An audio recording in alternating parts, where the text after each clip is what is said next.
far would you go to pay off your student loans? For Ken Ilgunas, it meant moving to the Alaskan wilderness. He worked as a tour guide, garbage picker, and cook. And that was before he started living out of a van.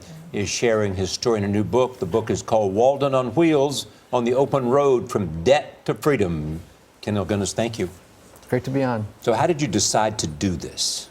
Well, I had a lot of debt. Yeah, I had $32,000 in debt, and I embarked on a 2.5-year journey to pay it off. And while on that journey, I learned two things. And one, that I wanted to go to graduate school, and the second was that I didn't want to go into debt ever again, which leads me to the van. Yeah. But you were consumed with the debt. You said, I've got to do something about paying this off. It really, really bothered you. I think in my heart, I always knew that I was a free person. So the best tactic for me to take was to get obsessed with my debt, to hate it, to despise it, to anthropomorphize it, to murder it. Yes. And it's really not until you take that that tactic to. Yeah.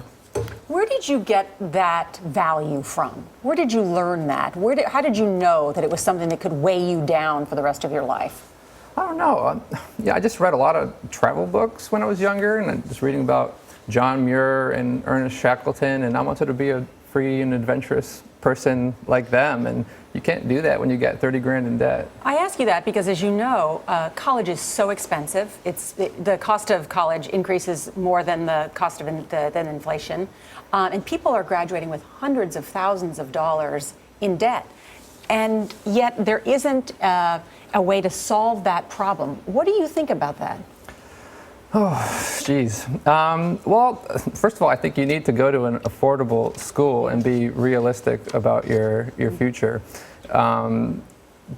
But I think a college education is a wonderful thing, and the liberal arts education I had when I was an undergrad, it changed the person I was. I went into college a slacker and came out someone who was more well-rounded. But we have to get to the nitty-gritty of your life, though. The jobs that you had, and then you end up at Duke University. I think about your mother who said, I'm going to have to distance myself from you for a little bit because what you're doing is kind of crazy. And then you end up at Duke University, living in a van at Duke University. Even Duke is saying, do we need to offer you some kind of guidance or counseling? Because you're living in a van.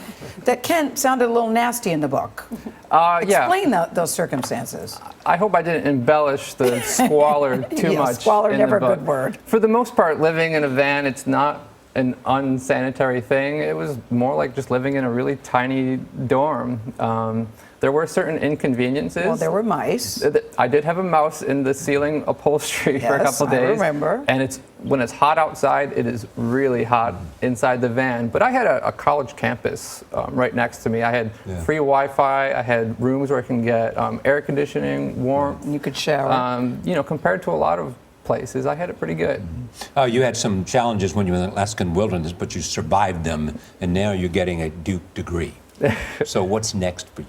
I just recently walked the controversial Keystone XL pipeline from Alberta, Canada to the Gulf Coast of Texas. So I'm working on my second book right now called Trespassing Across America, because on that trip I crossed private property. But you said, listen to this, you said more than adventure, excitement, or money you wanted in your life. Purpose. Yes. Purpose. And you end the book with go for it.